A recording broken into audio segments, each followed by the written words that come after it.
E aí pessoal, tudo certo? Sejam todos muito bem-vindos. A história começa nas Montanhas Frias, que ficam perto de uma pequena e pacata cidade chamada Snow Hollow, em Utah, nos Estados Unidos. Vemos um casal, PJ Palfrey e Brianne, que chega a uma cabana alugada para passar um fim de semana e estão muito empolgados com isso. Ao anoitecer, os dois saem para jantar em um bar e PJ tranquiliza sua namorada sobre seu cachorro, dizendo que um conhecido deles cuidará bem do animal. Então PJ nota dois homens conversando com palavras insultuosas um para o outro e fica incomodado com o que escuta. Então tenta ser durão e tirar satisfação com um deles, chamado Jeremy, dizendo coisas para menosprezá-los. No entanto, o outro homem que estava com ele pede a Jeremy para se retirar. Logo depois eles saem e Brianne recrimina PJ pelo que fez e PJ se desculpa. Depois que eles terminam o jantar com um final constrangedor, os dois voltam para a cabana. Brianne sai para procurar a banheira enquanto PJ, na cozinha, planeja fazer um pedido de casamento naquela noite. Depois, os dois tomam banho na água aquecida do lado de fora e Brianne demonstra carinho por seu namorado. Depois de um tempo, PJ entra para tomar um banho quente e se preparar para aquela noite, enquanto Brianne ainda está do lado de fora. Então ela ouve os uivos de um lobo e, olhando para o lado, vê algo que a paralisa. PJ ouve um barulho estranho e sai do banheiro para ver onde está sua namorada, mas ela não responde. Quando ele sai, se depara com uma cena horrenda. Sua namorada está morta e seu corpo está dilacerado e ao seu lado está a enorme pegada de um animal. Ele então liga para a polícia para que venham ao local. No dia seguinte, um homem chamado John fala para um grupo de pessoas buscando reabilitação para alcoolismo. Ele diz que é alcoólatra e tem essa dependência há muito tempo, afirmando que algumas noites se sente muito irritado e tem pensamentos insanos, como pegar um bulldozer e passar sobre os gramados dos outros, não para machucá-los, mas para ser notado.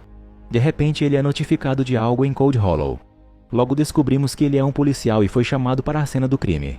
Lá ele se encontra com um xerife chamado Hadley e sua parceira Julia. Hadley está chocado com o que vê, pois algo assim nunca havia acontecido em sua área antes. Eles levam o xerife para seu carro e olham preocupados para a cena do crime.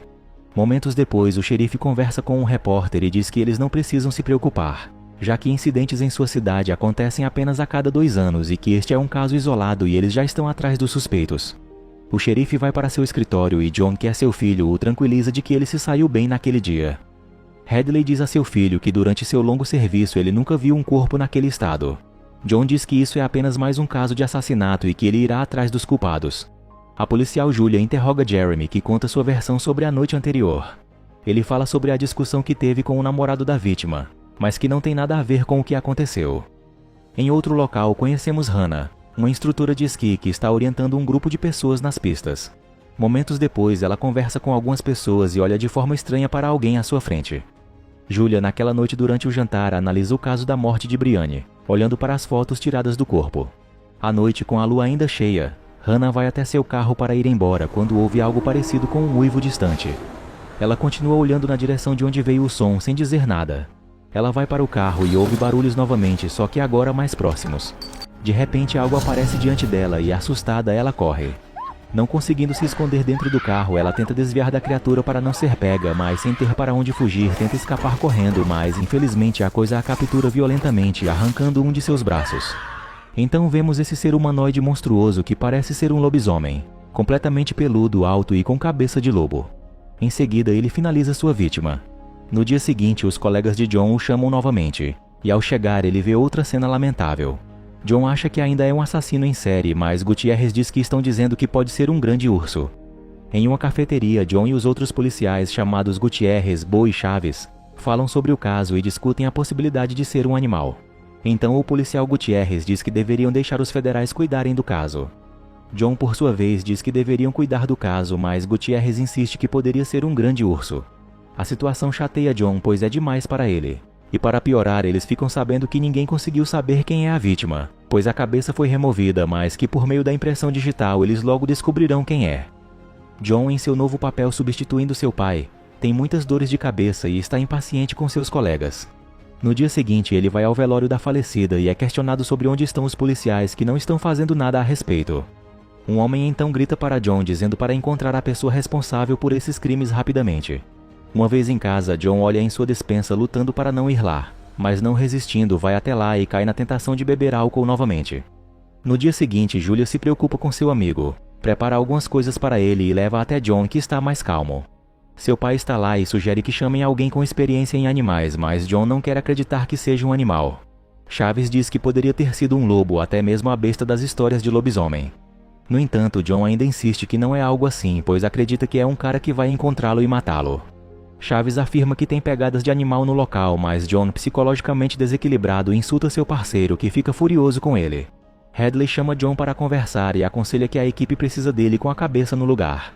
Após seu pai sair, John pede a Julia o laudo do legista. Julia diz que descobriu que a vítima tinha um cachorro, mas que ele foi encontrado morto no local, juntamente com pelos de um lobo. Então deduzem que uma matilha de lobos cinzentos chegaram primeiro à cena do crime. No entanto, as marcas de mordida não são parecidas com as de um lobo e são muito grandes, assim como a distância das pegadas, mostrando que é um animal muito grande, como um grande urso ou algo que possa imobilizar a vítima com uma única mordida. Julia aponta que o assassino não deixa pistas para trás, o que torna ainda mais difícil encontrá-lo. John vai falar com sua filha e demonstra preocupação com a segurança dela.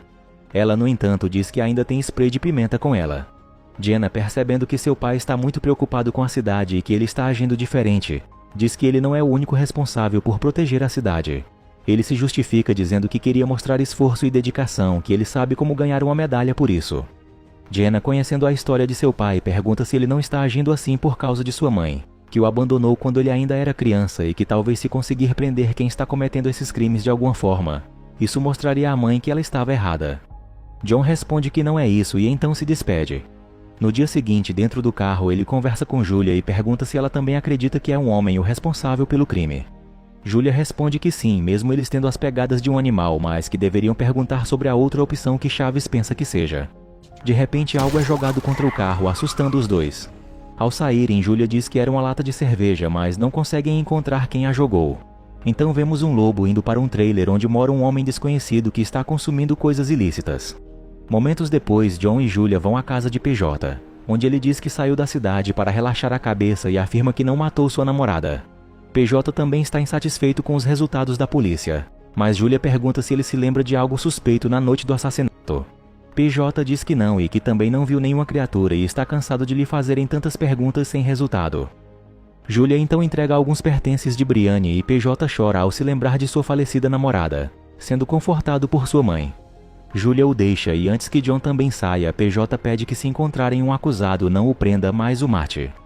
Em um restaurante, uma mulher chamada Liz está com sua filha esperando a comida chegar quando um homem aparece e começa a puxar conversa com ela, elogiando-a e a sua filhinha. Em um determinado momento, ele fala sobre o carro dela do lado de fora e ela acha isso muito suspeito e decide então reclamar ao atendente sobre por que não tiraram a cebola, mas na verdade pede que ela chame a polícia. Enquanto o homem sai do lugar, vemos Liz falando com os policiais e dizendo que o homem era alto e cheirava a 1 quarto de morfina. A polícia começa a interrogar pessoas próximas às vítimas e também ao Paul, o proprietário da casa onde o casal PJ e Brianne estava. Uma das entrevistadas diz que quando saiu de casa viu algo grande, mas entre todos os questionados nada concreto que desse alguma pista sobre quem era o assassino. Quando John libera Liz, outra mulher entra na sala e afirma saber quem é o lobisomem de Snow Hollow. John vai até seu pai e descobre que ele tem um problema de saúde sério e que ainda quer continuar trabalhando. John então volta a estressar, pois tem muitas preocupações e agora seu pai não quer cuidar de si mesmo, achando que o que ele tem é tolice. John diz que não pode aguentar tanto estresse e que acordar no meio da noite pensando que alguém está ligando para avisar que seu pai está morto não ajudará em nada. Já em uma noite de lua cheia, Liz voltando para casa se depara com um cervo que estava no meio da estrada. Ela imprudentemente sai do carro, levando a arma e indo descobrir o que aconteceu com o animal. Ela percebe que há uma marca de mão humana manchada de sangue no animal. Então, ouvindo algo, Liz se vira para olhar sua filha dentro do carro. Nesse momento, fica aterrorizada ao ver uma criatura monstruosa ao lado de seu veículo. Ela ainda dispara contra o monstro várias vezes, mas sem chance. Infelizmente, mãe e filha são mortas pela fera. No dia seguinte, John vai ao local e percebe que alguém voltou lá e removeu a pele do animal onde estavam as impressões digitais do homem. Enfurecido com tudo isso, John está em mais um funeral das vítimas feitas pelo mesmo assassino. De volta a casa, ele ajuda sua filha a se deitar e após isso vai tomar um drink ainda frustrado por não ter resolvido o que está acontecendo.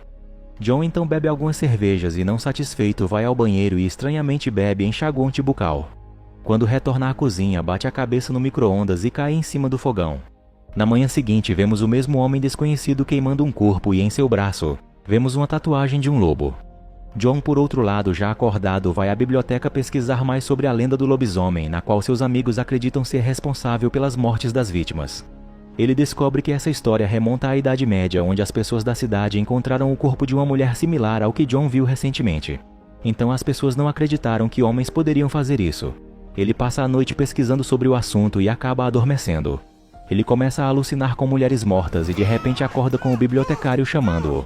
John se encontra com Julia e conta a ela o que aprendeu, dizendo que esses crimes não podem ter sido cometidos por um homem, mas por um monstro. Ele também aprendeu que não tinha nada a ver com magia, que era simplesmente um humano que ficava muito furioso ao ver o brilho da lua cheia. Isso era o suficiente para mudar seu humor. Julia, no entanto, riu dele ao ouvir isso. John prossegue questionando por que as vítimas são sempre mulheres e não homens. Então ele é chamado para ouvir uma mensagem deixada por um homem que conversou com Liz dias atrás em seu telefone no trabalho. Então pega o telefone e leva consigo para buscar mais informações. John vai ao local onde o homem fez as ligações, mas Chaves não encontra nenhum vestígio de impressão digital. Muito estressado com o trabalho, ele grita com seu parceiro e diz para ele continuar procurando por algo. O noticiário na TV notifica que um toque de recolher foi ordenado na cidade de Snow Hollow devido aos crimes que ocorreram e que não foram resolvidos. O xerife Hadley aconselha seus policiais sobre como devem se comportar naquela noite de lua cheia, pois já suspeitava que o assassino apareceria naquela noite. Ele avisa a todos para terem cuidado, pois seria uma caça perigosa. Após todos saírem, Hadley se sente doente.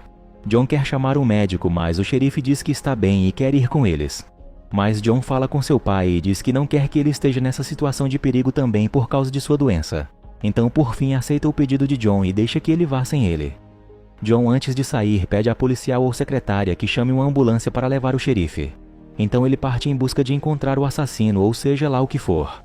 Enquanto isso, Jenna, como uma boa parte das jovens tolas de sua idade, se mostra para seu namorado Brock em seu celular em uma videochamada e logo depois o chama para vir à sua casa porque ela estava sozinha. Ele vai e logo os dois começam a se beijar dentro de um carro, mas logo ele vê uma senhora e decide parar o que estavam prestes a fazer. Quando Jenna vai ver quem era a mulher, percebe que ela estava chamando a polícia e alertando o casal sobre algo que estava vendo e a preocupando. Então de repente Jenna nota o lobisomem, que logo ataca o carro com força monstruosa. John é alertado sobre um evento e vai até o local. Enquanto isso, Jenna e seu namorado são atacados pela criatura e prestes a serem capturados. Felizmente para eles, John consegue chegar a tempo e logo atira na criatura que estava em cima do carro. A criatura foge enquanto John não para de atirar, mas ao ouvir sua filha, ele a vê e vai até ela para ajudá-la. Porém seu namorado fugiu da cena. John se preocupa com o objetivo da missão e briga com sua filha por não estar tão segura em casa como ele havia dito. No entanto, ela está chateada por não ter um relacionamento saudável com seu pai. Reclama de sua ausência durante toda sua vida e pede que ele a leve ao hospital, pois estava sangrando. John ouve tiros antes de sair e não vai dar apoio a seu colega que pediu. Momentos depois, Julia chega ao local com outros policiais e, quando chega, encontra um policial morto, ficando chocada com a cena. Após ouvir a notícia, John está de plantão no hospital onde seu pai e sua filha estão. E ao olhar o celular de Jenna, descobre sobre seu relacionamento sem saída com Brock. Então ele vai para a casa do jovem, entra no quarto e começa a atacá-lo. Sua mãe, que também estava lá, tentou ajudar usando spray de pimenta nele, depois descobrindo que era o policial John. Ele então vai até a geladeira e joga leite em seu rosto para aliviar a queimação nos olhos. Depois disso, ele volta ao hospital e Julia está lá com Jenna. Logo eles lhe dizem que Hadley, seu pai, faleceu. John, após isso, retorna ainda mais com seu vício e já não é mais aceito na roda de alcoólicos anônimos. Jenna volta para casa e encontra seu pai bêbado, todo sujo. Então ela o ajuda a subir para seu quarto, onde ele lamenta a perda de seu pai. Voltamos ao homem desconhecido com a tatuagem de lobo em seu braço. Ele injeta algo em seu corpo e então cai morto. Na manhã seguinte, Julia avisa John que encontraram um suspeito com características que Liz descreveu. Logo, o corpo do homem é levado ao legista. Descobrem que as informações estão lado a lado e, para o médico, aquele homem era o assassino e diz que até sua filha poderia resolver esse caso. Sendo confrontado por isso pelo xerife, John demite o médico. Julia então o leva para casa e, dentro do carro, ele lhe conta que era seu aniversário de casamento e lamenta ter uma vida tão difícil. E quando John estava prestes a sair do carro, Julia lhe diz que ele deve se preocupar com o que realmente é importante e que, se quisesse ser o xerife oficialmente, deveria se comportar como um. John, após isso, retorna à reabilitação, já que havia começado a beber novamente, e pede desculpas a algumas pessoas por seu comportamento. Julia, pesquisando um pouco, recebe uma ligação de PJ dizendo que nas coisas que devolveram para ele veio um objeto semelhante a uma agulha grande e velha. Então ele decidiu avisá-los, pois isso não é coisa dele. Rapidamente, Julia percebe que perderam algo e desliga o telefone. Enquanto isso, John vai até a casa de Paul para devolver alguns pertences. Paul pede que ele espere, mas John entra e o encontra sentado. Paul o convida para um café e pergunta um pouco sobre o caso que parece ter sido resolvido para todos. John diz que o possível assassino passou pela polícia e, infelizmente, eles deixaram a trilha em branco. John diz que precisa voltar, pois está de serviço, mas ao sair pensa um pouco e nota algo. Ele retorna e Paul mais uma vez não abre a porta. John então pergunta a ele quão alto ele é, apenas para conferir, já que não tinha essa informação. Paul hesita a respeito da ordem e se levanta lentamente. Logo vemos que ele tem mais de 2 metros de altura. Então ele rapidamente fecha a porta e John percebe que Paul era um homem desconhecido que havia seguido Liz. Ele chama reforços, mas vendo que vai demorar, ele invade a casa. Em um dos cômodos, ele encontra ferramentas de corte em uma mesa. Então John é surpreendido por Paul, que o ergue facilmente e o fere com uma faca, se mostrando muito feroz. Quando o apoio chega, Paul solta John e foge da cena. John pega sua arma e tenta seguir Paul, que novamente o surpreende. Somente desta vez vemos quem é a criatura de verdade. Paul na verdade se veste com roupas semelhantes às de um lobo e, devido ao seu tamanho, assusta as vítimas e então as mata. John, mesmo ferido, persegue Paul pela floresta, mas Paul o derruba e lhe dá socos repetidamente. Felizmente, Julia chega a tempo e atira em Paul, que cai no chão. John, tendo sua decisão em mente, mata Paul sem hesitação. Após isso, John desmaia devido a seus vários ferimentos e Julia o ajuda. Dias passam e vemos Julia se despedindo de Jenna, agora sendo a nova xerife da cidade de Snow Hollow. Julia parte e deixa Jenna com John, que felizmente sobreviveu. Ele se despede emocionado de sua filha, que agora vai estudar balé na universidade, e a alerta para que tome os devidos cuidados dali em diante. Após isso, John sai da universidade e continua com sua vida.